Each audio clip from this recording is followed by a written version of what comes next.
Hello बच्चों, आज के लेक्चर में हम इक्विवेलेंट वेट यानी कि तुल्यांकी भार की बात करेंगे। बच्चों, ये बहुत इम्पॉर्टेंट टॉपिक होगा और हम सबसे पहले इसमें समझेंगे कि इक्विवेलेंट वेट है क्या। What is equivalent weight. फिर समझेंगे एन फैक्टर, सबसे इंपॉर्टेंट है इक्विवेलेंट वेट का पॉइंट एन फैक्टर। और फिर समझेंगे law of chemical equivalence. Right, तो ये टॉपिक होगा आज का और इसमें हम सबसे पहले डेफिनेशन पढ़ते हैं। What is equivalent weight. तो देखिए बच्चों, इक्विवेलेंट वेट का मतलब है इक्वल वेट। राइट, अब इक्वल वेट का मतलब यहां पर इस बात से है कि जैसे कोई रिएक्शन है, अब इस रिएक्शन में हम इसका कितना वेट लें और इसका कितना वेट लें कि वो कंप्लीटली एक दूसरे से रिएक्शन कर सकें।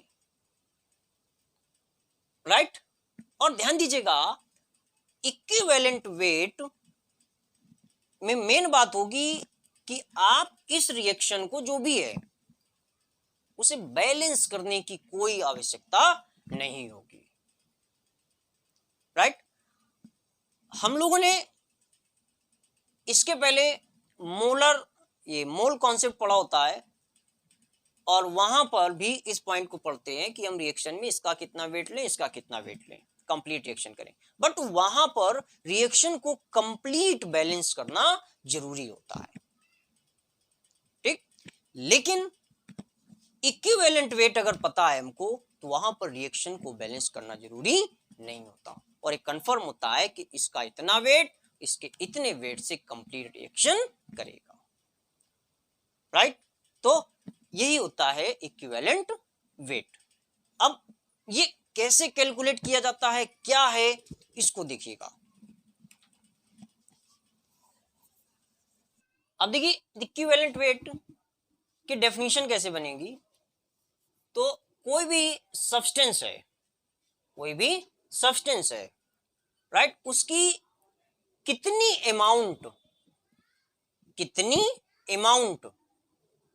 1.008 ग्राम हाइड्रोजन से, राइट, समझिएगा बात को, या 8 ग्राम ऑक्सीजन से, या 35.5 ग्राम क्लोरीन से, या 16 ग्राम सल्फर से कंप्लीट रिएक्शन करेगी। राइट, जैसे कि कोई सब्सटेंस है, मान लीजिए एक्स कोई सब्सटेंस है और इसकी रिएक्शन हम करा रहे हैं हाइड्रोजन से। हाइड्रोजन का लिया हमने 1.008 ग्राम। इस 1.008 ग्राम से एक्स के कितने ग्राम कंप्लीट रिएक्शन करेंगे, वो एक्स का इक्विवेलेंट वेट होगा। राइट, इसी तरह से हम यहां पर ऑक्सीजन को ले लें 8 ग्राम, इस सब्सटेंस का कितने ग्राम इसके 8 ग्राम से कंप्लीट रिएक्शन करेगा, वो होगा इसका इक्विवेलेंट वेट। ऐसे क्लोरीन या सल्फर। तो बहुत इजीली किसी भी सब्सटेंस का इक्विवेलेंट वेट वो वेट होता है जो 1.008 ग्राम हाइड्रोजन या 8 ग्राम ऑक्सीजन या 35.5 ग्राम क्लोरीन या 16 ग्राम सल्फर से कंप्लीट रिएक्शन करता है।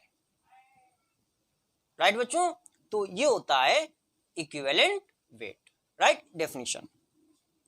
अब इक्विवेलेंट वेट कैलकुलेट करने का फार्मूला क्या है? फार्मूला क्या है इसका? इसका फार्मूला होता है इक्विवेलेंट वेट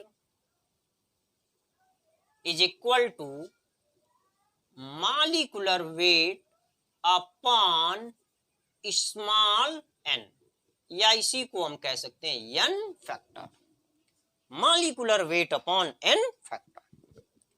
राइट बच्चों, ये इक्विवेलेंट वेट कैलकुलेट करने का फार्मूला है। अब मॉलिक्यूलर वेट तो हम लोग पहले भी कैलकुलेट कर चुके हैं मोल कॉन्सेप्ट में। एन फैक्टर जो है वो आपको यहां पर बहुत ध्यान से सीखना है। राइट, तो हम थोड़ी सी बात मॉलिक्यूलर वेट की कर लेते हैं। तो आप जैसे कि हाइड्रोजन है, इसका एटॉमिक वेट 1 याद रखिए, carbon 12, nitrogen 14, oxygen 16 and sodium 23, magnesium 24, aluminium 27, silicon 28, phosphorus 31, sulphur 32, right, chlorine 35.5, bromine 80, iodine 127, potassium 39, calcium 40 and आपको याद रखना होगा क्रोमियम 52 और मैग्नीज 55, फेरस 56, कॉपर आपको याद रखना होगा 63.5, जिंक 65। तो ये कुछ एटॉमिक मास हैं जिन्हें आप लर्न कर सकते हैं और इससे आप मॉलिक्यूलर वेट को बहुत आसानी से कैलकुलेट कर लेंगे।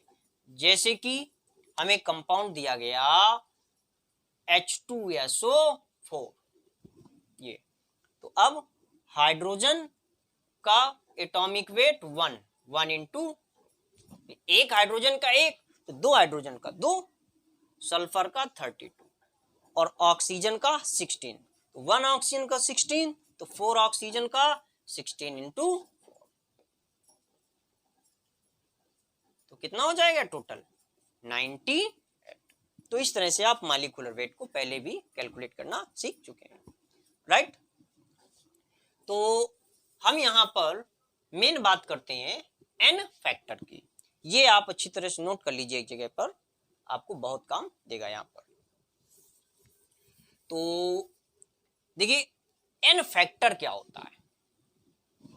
अब यहां पर जो आपको कंपाउंड मिलेंगे वो कितने तरह के होंगे इसकी बात करते हैं। तो आपको यहां पर जो कंपाउंड मिलेंगे वो एसिड हो सकते हैं। क्या हो सकते हैं? एसिड। और क्या हो सकते हैं? बेस। और क्या हो सकते हैं? साल्ट। और क्या हो सकता है? कोई एलिमेंट दे दें। और क्या हो सकता है? कोई आयन हो सकता है। और क्या हो सकता है? कोई रिड्यूसिंग या सिंपल सा रेडॉक्स रिएक्शन वाला केस लिख देते हैं, रेडॉक्स, यानी कि जहां ऑक्सीडेशन और रिडक्शन के प्रोसेस होते हैं।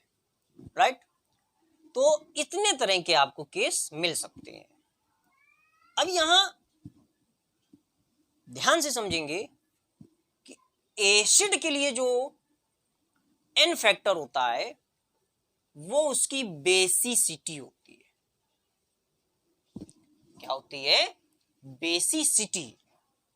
अब ये क्या चीज है? तो जो एसिड होता है, जैसे मान लीजिए एसिड हमारा HCl, HCl आयन से ब्रेक होता है, बनाता है H+Cl-। तो इस HCl ने कितने H+ बनाए?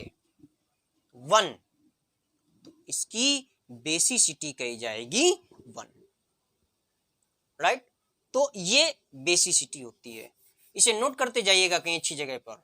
जैसे H2SO4, H2SO4 बनाता है 2H+ एंड SO4 2-। कितने H+ बनाए? टू बनाए, टू टू टू, इसलिए इसकी बेसिसिटी होगी 2, राइट। फिर इसी तरह से HNO3, ये कुछ एसिड्स हम यहाँ पर लिखे दे रहे हैं जो मोस्टली यूज होते हैं, आप इनके लिए एन फैक्टर कंफर्म कर सकते हैं। HNO3 H plus NO3 minus, कितने H प्लस बनाए, 1, यही इनकी क्या होगी, बेसिसिटी होगी, और यही इनका क्या होगा, एन फैक्टर होगा। जैसे HNO3 का एन फैक्टर 1 होगा, H2SO4 में 2 H प्लस बन रहे थे, इसका एन फैक्टर 2 होगा, HCl का 1 होगा, याद रखिएगा बच्चों।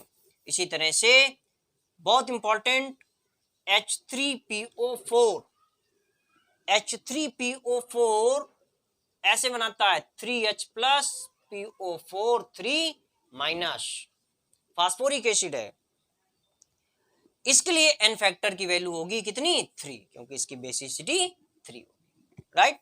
इसी तरह से H3PO3, यहां पर बच्चे कंफ्यूज हो जाते हैं और गलत कर देते हैं, यहां 3 हाइड्रोजन है, लेकिन तीनों हाइड्रोजन यहां पर बेसिक नेचर के नहीं होते, और देखिएगा ये ऐसे बनाते हैं 2H प्लस और HPO3 2 माइनस, यहां बच्चों 3 माइनस होंगे, ये इस तरह से।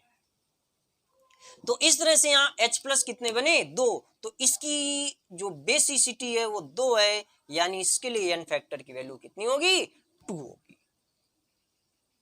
राइट।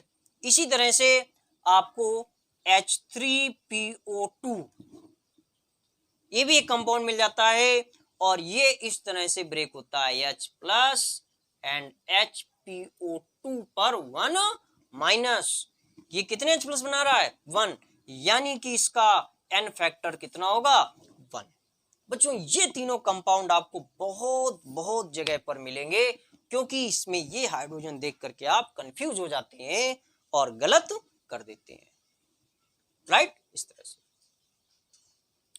तो याद रखिएगा H3PO4 में एन फैक्टर 3 होगा, H3PO3 में 2 होगा, एंड H3PO2 में 1 होगा, ठीक।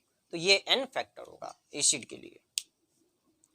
तो एसिड का एन फैक्टर क्या होता है, एसिड के एन फैक्टर के लिए आप क्या कीजिए कि उसमें H प्लस देखिए कितने बन रहे हैं, और उन्हीं H प्लस की नंबर को आप कहेंगे एन फैक्टर, राइट। आप सीख रहे हैं एन फैक्टर, राइट। अब आप एसिड का इक्विवेलेंट वेट कैलकुलेट करना भी सीख लीजिए।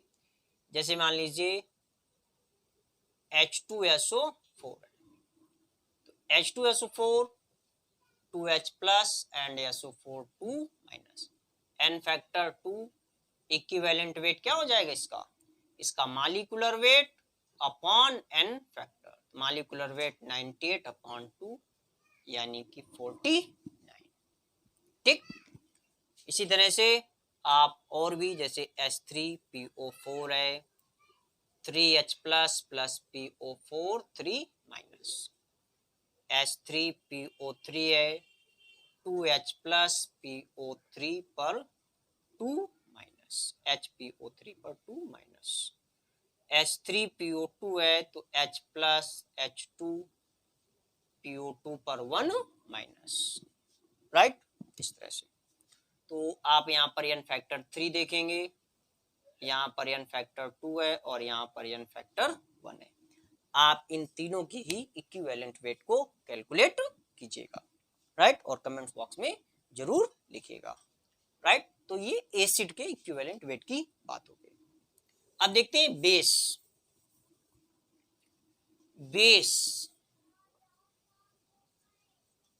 बेस में एन फैक्टर जो होता है वो उसकी एसिडिटी होती है।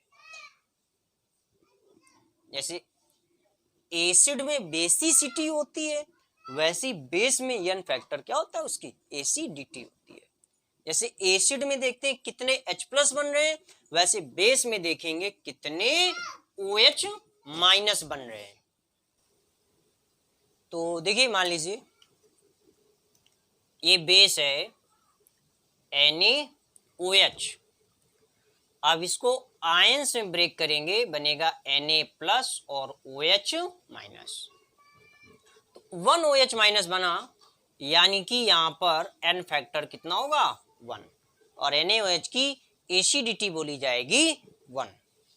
इसी तरह से अगर इसका इक्विवेलेंट वेट कैलकुलेट करना हो तो आप इसका मॉलिक्यूलर वेट लिखिए अपॉन कितना कर दीजिए 1। राइट बच्चों, आपको बेरियम हाइड्रोक्साइड का इक्विवेलेंट वेट कैलकुलेट करना है।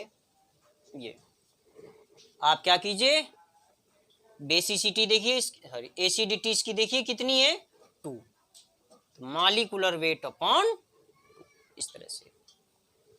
तो ये एन फैक्टर आप बेस के लिए इजीली बता सकते हैं। अब देखिएगा साल्ट के लिए एन फैक्टर क्या होगा। साल्ट के लिए राइट, तो साल्ट को आप आयंस में ब्रेक करके देखिए, जैसे कि NaCl है, आप इसे आयंस में ब्रेक करके देखिए Na+Cl-। यहां देखिए चार्ज कितने हैं, तो कितने चार्ज हैं 1, या निगेटिव वाले देख लीजिए कितने हैं 1। तो यहां पर जो चार्ज लगे हुए हैं राइट, साल्ट में एन फैक्टर क्या होता है, आपको जो साल्ट गिवन है उसे आयंस में ब्रेक कीजिए और फिर देखिए कि कैटायन या एनायन में चार्ज कितने हैं। बस नंबर ऑफ चार्ज ही होता है यहां पर एन फैक्टर।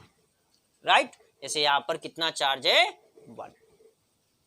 राइट बच्चों, तो अब इसके लिए अगर इक्विवेलेंट वेट कैलकुलेट करें तो मॉलिक्यूलर वेट अपॉन कितना हो जाएगा 1। राइट, देखिए इसी तरह से मान लीजिए ये कंपाउंड लिखा है Fe2SO4 का होल थ्राइस। राइट, अब हमको इसमें इक्विवेलेंट वेट कैलकुलेट करना है, तो देखिए इसको हम आयंस में ब्रेक करेंगे 2Fe पर 3 प्लस 3SO4 पर 2 माइनस। राइट, इस तरह से अब यहां पर हम इक्विवेलेंट वेट अगर कैलकुलेट करें तो देखिए क्या होगा, इसका मॉलिक्यूलर वेट मान लीजिए m और n फैक्टर कितना होगा इसका। तो यहां कितने चार्ज देख रहे हैं आप 3, कितने चार्ज देख रहे हैं 3, या निगेटिव चार्ज कितने देख रहे हैं आप 2।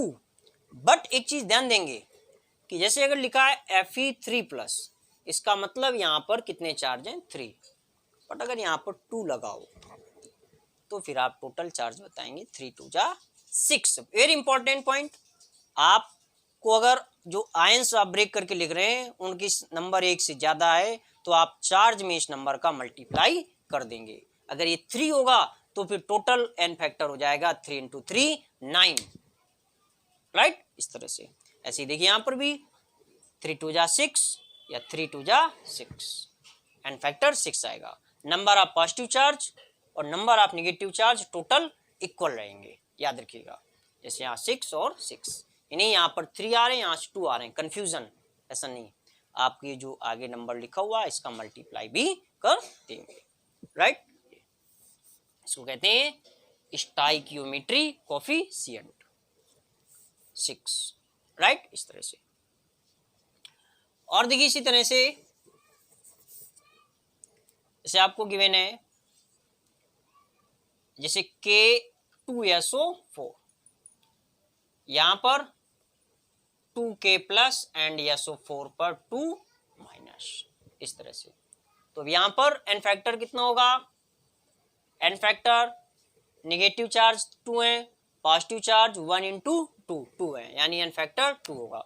आप चाहे कैटायन पर चार्ज को काउंट कर लीजिए चाहे एनायन पर चार्ज काउंट कर लीजिए, दोनों ही इक्वल होते हैं, बेफिक्र होकर के आप एन फैक्टर बता सकते हैं।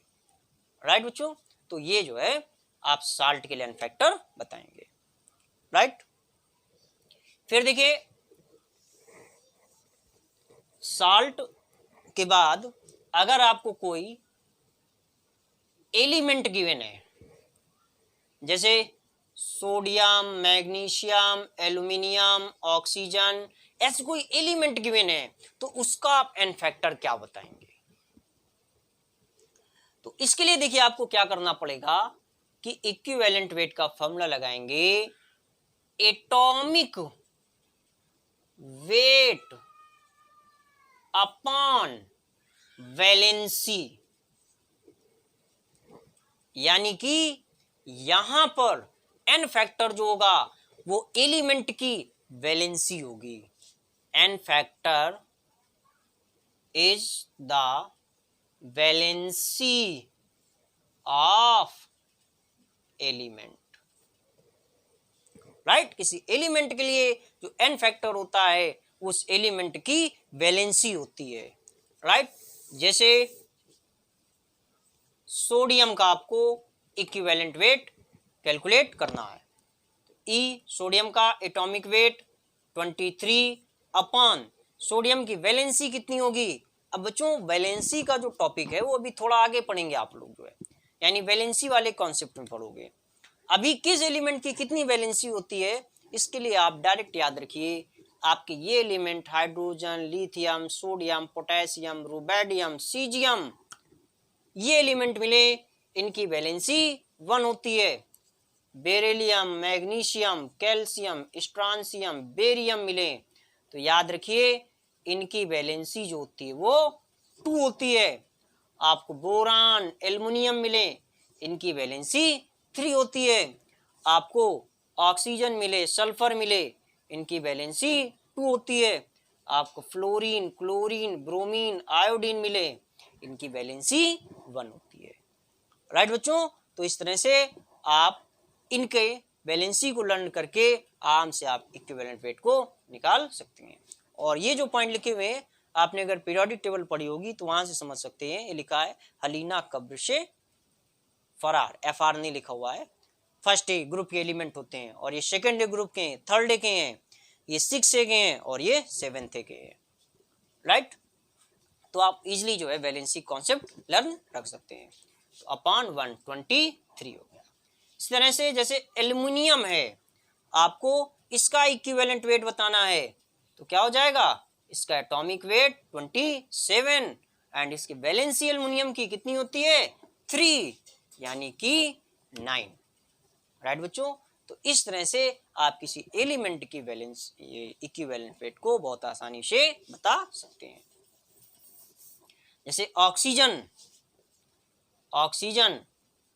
16 और इसकी वैलेंसी कितनी होगी 2, क्या हो जाएगा। तो ध्यान रखिए किसी एलिमेंट के जो एन फैक्टर होता है वो उस एलिमेंट की वैलेंसी होती है। फिर पढ़ते हैं आयंस के लिए। जैसे आयंस लिखे होते हैं, आयंस जैसे आपको दे दिए जाएं Al3+, Mg2+, Cu1+, Cu2+, SO4 2-, O पर 2-, PO4 पर 3-, राइट। इस तरह से आयंस दे दिए जाएं और इनका इक्विवेलेंट वेट बताना हो तो बच्चों इनके लिए इक्विवेलेंट वेट का फॉर्मूला होगा ion weight upon N factor. अब यहां आयन वेट का मतलब वही, आप जैसे एल्युमिनियम है 27, मैग्नीशियम 24, PO4 है तो फास्फोरस और ऑक्सीजन का टोटल कर देंगे, यानी वही जो ऐसे मॉलिक्यूलर वेट निकालते हैं, कोई प्रॉब्लमेटिक नहीं। एन फैक्टर क्या होगा यहाँ पर, जो एन फैक्टर है यहाँ पर वो होगा नंबर ऑफ चार्ज, यानी कि ये जो चार्ज लगे हुए हैं यही होंगे इनके एन फैक्टर। जैसे एल्युमिनियम 3+ का एन फैक्टर होगा 3, Mg का 2, Cu का 1, Cu2+ का 2, सल्फेट का 2, ऑक्सीजन का 2, इस तरह से फास्फेट का 3। तो आप ऐसे आयंस का एन फैक्टर इजिली उन पर लगे चार्ज से देख करके बता सकते हैं, राइट। तो आयंस का एन फैक्टर क्या होता है आयंस का n फैक्टर होगा उन पर जो भी चार्ज लगे होंगे, राइट।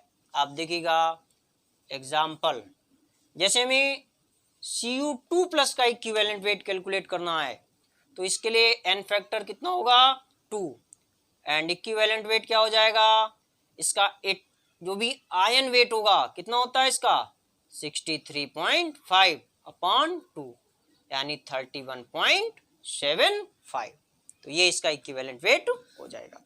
अगेन जैसे लिखा है SO4 2-, तो इसका क्या होगा इन फैक्टर 2 एंड इक्विवेलेंट वेट क्या बनेगा, आप टोटल कर दीजिए इसका 96/2 यानी 48, राइट बच्चों।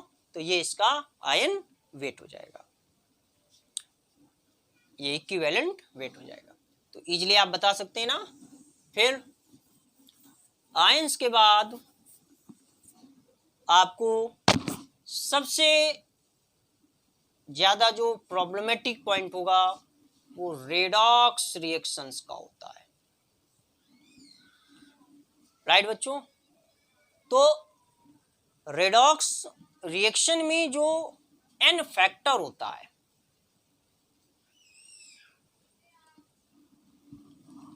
वो जिस compound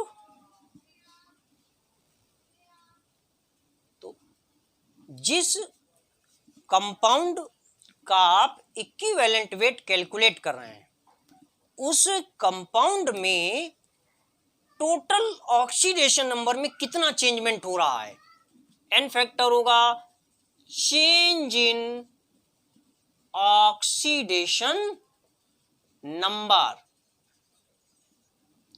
right, very very important. Redox reaction में किसी भी कंपाउंड का जो n फैक्टर होता है वो होता है change in oxidation number, total change in oxidation number, याद रखेंगे क्या होता है total change in oxidation number, right बच्चों। देखिएगा आप एक एग्जांपल, बहुत अच्छा एग्जांपल है इसका, ये है K4 FeCN6 और ये आपको ऐसे ब्रेक करके दिया गया Fe3+ और NO3- एंड 6 ने आप केवल लिखिए CO2। तो यहां पर आपको बताना है इस रिएक्शन में n फैक्टर क्या होगा। ये बच्चों IIT जेई में पूछा हुआ क्वेश्चन है, इस रिएक्शन के लिए n फैक्टर क्या होगा। तो n फैक्टर क्या होता है चेंज इन ऑक्सीडेशन नंबर। अब देखिए इसमें K जो है वो इस तरफ लिखा जाए तो K+ के फॉर्म में ही रहता है, राइट, और K जो है यहां पर है ये यहां भी +1 के फॉर्म में ही रहता है। अब बच्चों अगर आप क्लास फर्स्ट ईयर में बिल्कुल अभी एंट्री कर रहे हैं तो अभी आपको ऑक्सीडेशन नंबर का ज्यादा नॉलेज नहीं होगा, तो आप इसे एज ए एग्जाम्पल समझते जाइए और जिसकी जितनी ऑक्सीडेशन नंबर होती है उतनी हम आपको बताते जा रहे हैं, आप उसे समझते जाइएगा। आप कुछ लेसन्स के बाद ऑक्सीडेशन नंबर कैलकुलेट करना खुद सीख जाएंगे, तब आप इस तरह की प्रॉब्लम को बहुत आसानी से कैलकुलेट कर लेंगे, राइट। तो K की ऑक्सीडेशन नंबर यहाँ +1 होगी, यहाँ भी K+ के फॉर्म में होगा +1 होगी, यानी इसकी चेंज नहीं हो रही। अगला पॉइंट, फेरस कि यहां पर जो ऑक्सीडेशन नंबर होती है वो +2 होती है, यहां पर +3 हो जाएगी। कैसे होती है अभी इस बात पर दिमाग मत लगाइए, अगर आप ऑक्सीडेशन नंबर निकालना जानते हैं तो आपको पता होगा कैसे है ये, पर नहीं जानते तो हम जैसे बताते जा रहे हैं आप वैसे इसको समझ लीजिए। फिर आप जब कुछ चैप्टर्स आगे पढ़ लेंगे तो आप इजीली जो है ऑक्सीडेशन नंबर को समझ जाएंगे कि हम कैसे इसको लिख रहे हैं। फिर कार्बन की जो यहां होती है वो +2 होती है और नाइट्रोजन की यहां पर -3 होती है, यहां नाइट्रोजन की +5 होगी और कार्बन की +4 होगी। माइंड कीजिएगा ऑक्सीडेशन नंबर में कितना चेंजमेंट हो रहा है, यहां 2 यहां 3, यानी कि टोटल चेंजमेंट यहां पर कितना हो रहा है फेरस वाले में 1 का, 2 से 3 कितना 1, कार्बन की देखिए कितनी चेंजमेंट हो रही है, यहाँ 2 और यहाँ 4, यानी चेंजमेंट कितना हो रहा है 2। बट माइंड कीजिए यहाँ कार्बन कितने हैं 6 हैं, कार्बन कितने हैं 6 हैं, तो 2 से 4 2, और कार्बन कितने हैं 6 हैं, तो इनटू क्या कर देंगे 6, यानी टोटल चेंजमेंट हो रहा है 12 का। फिर नाइट्रोजन की -3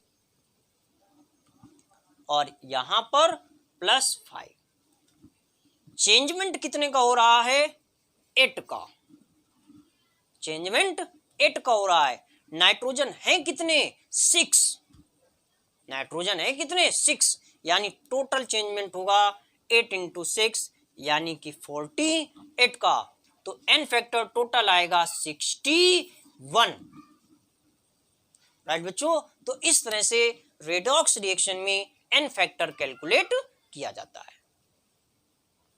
राइट, तो हालांकि अभी ऐसी प्रॉब्लम्स को आप बहुत प्रॉब्लमेटिक फील करेंगे, हम आपको कुछ ऐसी प्रॉब्लम्स बताते हैं जो कॉमन तरीके से आपको हर जगह पर मिलती हैं, आप उनको इजीली कैसे सॉल्व करेंगे। राइट बच्चों, तो ये क्वेश्चन था जिसमें आप समझ सकते हैं चेंज इन ऑक्सीडेशन नंबर का क्या मतलब है। राइट, तो चेंज इन ऑक्सीडेशन नंबर होती है कि जिस कंपाउंड में आप इक्विवेलेंट वेट कैलकुलेट कर रहे हैं उसमें टोटल ऑक्सीडेशन नंबर में कितना चेंजमेंट हो रहा है। राइट, इसके लिए आपको ऑक्सीडेशन नंबर कैलकुलेट करना आना चाहिए। राइट, तो रेडॉक्स रिएक्शन में n फैक्टर क्या होता है, total change in oxidation number. Right, अब हम आपको कुछ कॉमन एग्जांपल बताते हैं जो अक्सर जो है आपको मिल जाते हैं, जैसे potassium permanganate, potassium permanganate KMnO4। बच्चों इसका जो इक्विवेलेंट वेट है वो 3 मीडियम में कैलकुलेट किया जाता है। 1 होता है acidic medium, second basic medium और थर्ड जो है वो न्यूट्रल मीडियम। 3 मीडियम में इसका इक्विवेलेंट वेट कैलकुलेट करते हैं। हम क्या करते हैं कि इसकी रिएक्शन को समझ लेते हैं। पहले एसिडिक मीडियम में तो KMnO4 H2SO4 से रिएक्शन करता है एसिडिक मीडियम में, और जो K है वो SO4 के साथ बनाता है K2SO4, और जो Mn है वो बनाएगा MnSO4। राइट, और जो हाइड्रोजन ऑक्सीजन बचेंगे वो बनाएंगे H2O। अब देखिएगा यहाँ K कितने हैं 2, यहाँ कितना है 1, तो इसको कर देंगे 2। अब मैग्नीज भी हो गए 2, तो यहाँ भी कर देंगे 2। अब SO4 कितने हुए देखिए, SO4 2 और 1 मिलाकर के ये 3 हुए, तो 3 कर देंगे। अब H2O जो बनाएंगे वो भी कितने बनाएंगे 3। राइट बच्चों, फिर कुछ नेसेंट ऑक्सीजन बनेंगे, कितने बनेंगे 4 × 2 8, और यहाँ कितने 3 यानी कि 5। तो इस तरह से रिएक्शन बैलेंस हो जाएगी। अब इसका जो इक्विवेलेंट वेट कैलकुलेट करेंगे तो हमें पता करना पड़ेगा n फैक्टर कितना है इसका। तो यहाँ Mn की ऑक्सीडेशन नंबर होती है 7 और यहाँ होती है Mn की, तो कितने का चेंजमेंट हो रहा है 7 से 2 यानी 5 का चेंजमेंट हो रहा है। बच्चों और जो एलिमेंट है इसके पोटेशियम ऑक्सीजन, उनकी ऑक्सीडेशन नंबर यहाँ चेंज नहीं हो रही, ध्यान दीजिएगा। पोटेशियम की यहाँ भी +1 होगी, यहाँ भी +1 होगी, ऑक्सीजन की -2 यहाँ भी होगी और -2 यहाँ भी होगी। तो याद रखेंगे यहाँ पर केवल मैग्नीज की चेंज हो रही है, इसलिए हमने K और O की ऑक्सीडेशन नंबर को बिल्कुल भी ध्यान नहीं दिया है। राइट, तो टोटल चेंजमेंट हो रहा है 5 का, यानी n फैक्टर हो जाएगा 5। एक और बात है कि अगर आपको अभी ऑक्सीडेशन नंबर नहीं आती है तो आप रिएक्शन को कंप्लीट और बैलेंस कीजिए, और देखिए यहाँ लास्ट में नेसेंट ऑक्सीजन कितने आए 5, जितने नेसेंट ऑक्सीजन आएंगे वही आपका क्या हो जाएगा, n फैक्टर हो जाएगा। बस इसको ध्यान देंगे कि यहां पर जो एलिमेंट आप लिख रहे हैं वो कितने हैं, बैलेंसिंग वाले नहीं। जैसे कि K2Cr2O7, अब यहाँ Cr देखिए कितने हैं, 2 है। अगर ऐसा मैटर होता, मान लीजिए इसके लिए होता, तो फिर यहाँ पर 2 का मल्टीप्लाई करा देते। चलिए आगे बढ़ते हैं, देखते हैं क्या है। तो ये एसिडिक मीडियम में KMnO4 का n फैक्टर आया 5। अब इक्विवेलेंट वेट क्या हो जाएगा इसका इसका मॉलिक्यूलर वेट होता है 158/5, राइट। तो 3 और 1 और कितना बचेगा 6, 31.6 हो गया इसका एसिडिक मीडियम में इक्विवेलेंट वेट। बेसिक मीडियम में कैलकुलेट करें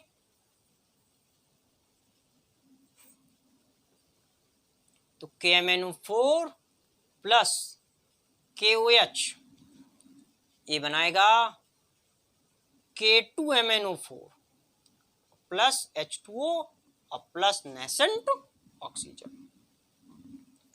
अब H2O के लिए आपको इसे करना पड़ेगा, क्योंकि 2 हाइड्रोजन है तो 2। फिर पोटेशियम हो जाएंगे 2 + 1 3, 2 बैलेंस नहीं होगा ऐसे, तो इसको भी 2 करना पड़ेगा और इसको भी 2 करेंगे। फिर ऑक्सीजन 4 × 2 = 8 + 2 10, यहाँ 4 × 2 = 8 + 1 + 1 10, बैलेंस है रिएक्शन। अब जो n फैक्टर आप यहीं से बता सकते हैं, इसमें 1 नेसेंट ऑक्सीजन बना है, यानी इसका n फैक्टर कितना होगा 1, राइट। यहां से बता सकते हैं ऑक्सीडेशन नंबर 7 आएगी, यहाँ पर 6 आएगी, तो 7 - 6 1, राइट। इक्विवेलेंट वेट होगा 158/1, यानी कि 158। तो ये बेसिक मीडियम में इक्विवेलेंट वेट हो जाएगा। फिर न्यूट्रल मीडियम में देखिए क्या होगा,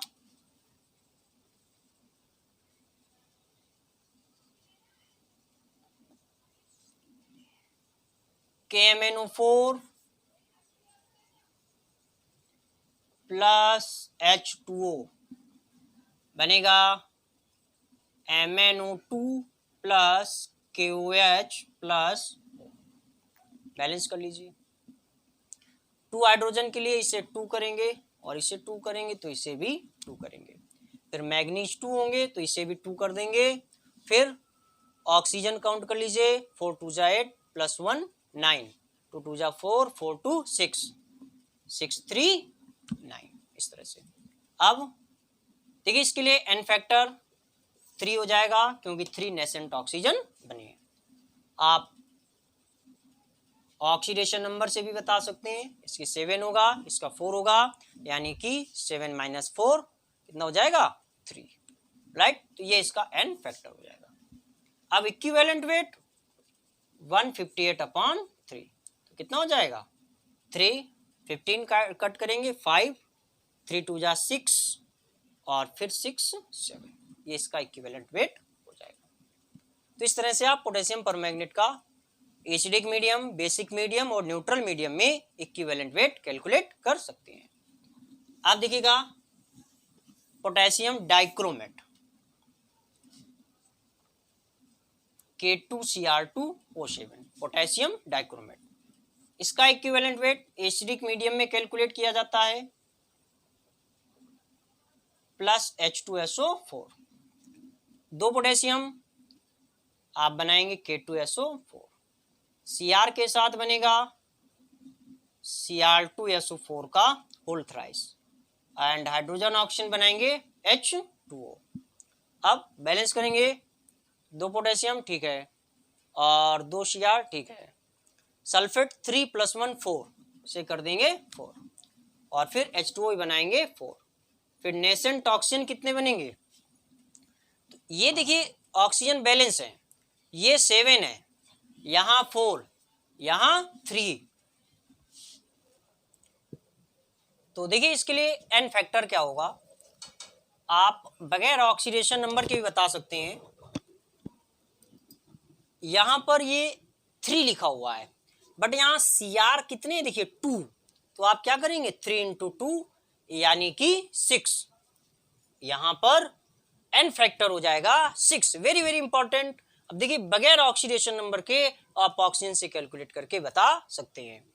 यहां पर ऑक्सीडेशन नंबर 6 होगी और यहां पर 3 होगी, राइट, क्रोमियम की। तो आप यहां पर ऐसे भी चेक कर सकते हैं 6 × 3 3 और क्रोमियम 2 है 3 × 2 6। तो इस तरह से आप ऑक्सीडेशन नंबर में चेंज से बता दीजिए या नेसेंट ऑक्सीजन से बता दीजिए।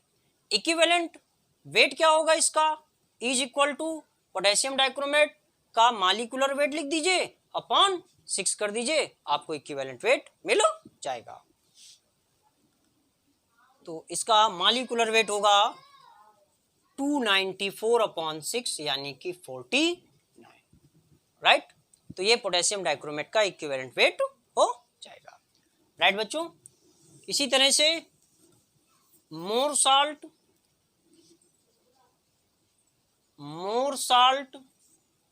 का फॉर्मूला होता है FeSO4 NH4 का होल ट्वाइस SO4 6H2O। इसके लिए n फैक्टर कितना होगा, तो देखिए इसे आप रिएक्शन कराइए इसकी H2SO4 से NH4 का whole twice SO4 6H2O plus H2SO4, इसमें बनेगा फेरस सल्फेट जो है वो फेरिक सल्फेट बनाएगा Fe2SO4 का होल थ्राइस प्लस NH4 का whole twice SO4 plus H2O, right बच्चों। यहां पर फेरस 2 है इसलिए आपको ये 2 करने पड़ेंगे, राइट। आप देखिए ये कितने बने 2 और सल्फेट कितने हो गए 2 और 3, 3 + 2 5। यहां कितने हुए ये 1 ये 1 यानी 2 2 2 जा 4 4 + 1 5 यानी सल्फर बैलेंस है या सल्फेट बैलेंस है। अब ऑक्सीजन काउंट कर लीजिए। ऑक्सीजन से पहले हाइड्रोजन देख लीजिए यानी H2O कितने होंगे, तो ये 6 2 जा 12 H2O ये हो जाएंगे और 2 हाइड्रोजन ये हैं, तो इनके साथ मिलकर के एक और बनेगा, तो टोटल बनेंगे यहाँ पर 13। बट आप देखेंगे कि इस हाइड्रोजन के साथ ऑक्सीजन कम पड़ रहा है, तो वो ऑक्सीजन आपको यहाँ पर ऐसे अटैच करना पड़ेगा। अब बच्चों इस रिएक्शन में ऑक्सीजन हमें इधर अटैच करना पड़ा, तो ध्यान दीजिएगा ये जो आप एरो बनाते हैं इस एरो में अगर ऑक्सीजन को आप यहां पर अटैच कर रहे हैं इस तरफ, तो इसका मतलब होता है कि ये जो कंपाउंड है इसका ऑक्सीडेशन हो रहा है। क्या हो रहा है, इस कंपाउंड का ऑक्सीडेशन हो रहा है।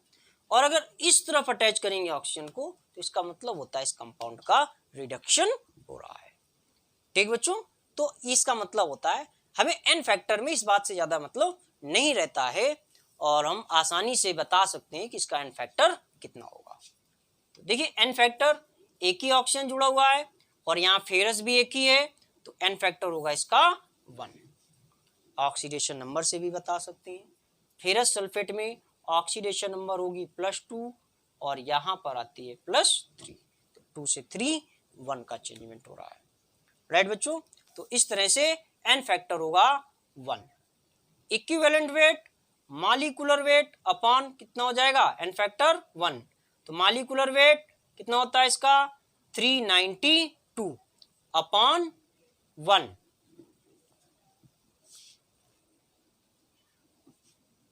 तो देखिए इसका इक्विवेलेंट वेट हो जाएगा 392 इस तरह से।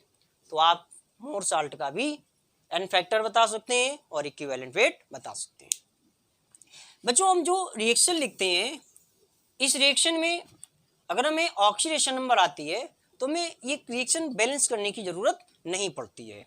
अब जैसे कि इसी रिएक्शन में अगर हमें n फैक्टर बताना हो तो हम केवल इतनी रिएक्शन से भी बता सकते हैं, जैसे FeSO4 NH4 का होल ट्वाइज SO4 6H2O, और इस तरफ लिख दिया जाए Fe2SO4 का होल थ्राइस। अब क्या है कि यहां पर फेरस की ऑक्सीडेशन नंबर चेंज हो रही है, यहां +2 होगी और यहां +3 होगी। चेंजमेंट कितने का हो रहा है? 1 का। फेरस है यहां पर कितना? 1, तो 1 × 1 यानी 1 रहेगा, इसका n फैक्टर आ जाएगा 1। तो अगर हमें ऑक्सीडेशन नंबर अच्छी तरह से आती हैं तो फिर हमें रिएक्शन को बैलेंस करने की जरूरत नहीं होती, हम थोड़ी सी रिएक्शंस को ही देख करके n फैक्टर को बता सकते हैं, राइट। तो ये मोर साल्ट की बात थी। अब इसी तरह से बच्चों एक प्रॉब्लम अक्सर पूछ ली जाती है और वो होती है पोटास फिटकरी की, पोटास एलम। फॉर्मूला होता है K2SO4 Al2SO4 का होल थ्राइस 24H2O। इसके लिए n फैक्टर अगर पूछा जाए तो आप क्या बताएंगे? ध्यान दीजिएगा, ये जो पोटास एलम है ये ऑक्सीडाइजिंग या रिड्यूसिंग एजेंट का वर्क नहीं करता है, राइट। तो ये एक, जैसे हम साल्ट में कैटायन या एनायन पर चार्ज को देख करके एन फैक्टर बताते थे, तो पोटास एलम के लिए एन फैक्टर बस वही कैटायन या एनायन पर नंबर ऑफ चार्ज हो जाएंगे, राइट। तो K2SO4 में एन फैक्टर देखिए क्या होगा, K2SO4 ब्रेक होता है 2K + SO4 2 माइनस में, एल्युमिनियम सल्फेट 2Al पर 3 + 3SO4 पर 2 माइनस, राइट। तो यहां पर प्लस वाले काउंट कर लीजिए टोटल या माइनस वाले, तो यहां +2 होंगे और +3 × 2 6, यानी 6 + 2 8 हो जाएगा। तो n फैक्टर होगा इसका 8। माइनस काउंट करते तो भी 8 होते, 3 × 2 6 एंड 2 ये, तो 6 + 2 8, राइट। तो इस तरह से पोटास एलम का n फैक्टर याद रखेंगे कितना होता है 8, राइट बच्चों। तो इसके लिए इक्विवेलेंट वेट क्या होगा, आप क्या करेंगे, इसका मॉलिक्यूलर वेट कैलकुलेट करेंगे और अपॉन कर देंगे 8। अब बच्चों ये आपके लिए वर्क है, आप इसका मॉलिक्यूलर वेट कैलकुलेट कीजिए और 8 का डिवाइडेशन करके इक्विवेलेंट वेट बताइए और कमेंट बॉक्स में जरूर लिखिए, राइट बच्चों। तो आज का लेक्चर इक्विवेलेंट वेट का यहीं तक है। हम नेक्स्ट लेक्चर में पढ़ेंगे लॉ ऑफ केमिकल इक्विवेलेंस, यानी कि रासायनिक तुल्यांक का नियम, राइट। तो पढ़ते रहिए बच्चों, सीखते रहिए, और अगर हमारा वीडियो अच्छा लग रहा है तो लाइक कीजिए, शेयर कीजिए, और चैनल को सब्सक्राइब नहीं किया तो सब्सक्राइब जरूर कीजिए ताकि हम आपको और अच्छे से वीडियोज प्रोवाइड कर सकें, right. And thanks for watching.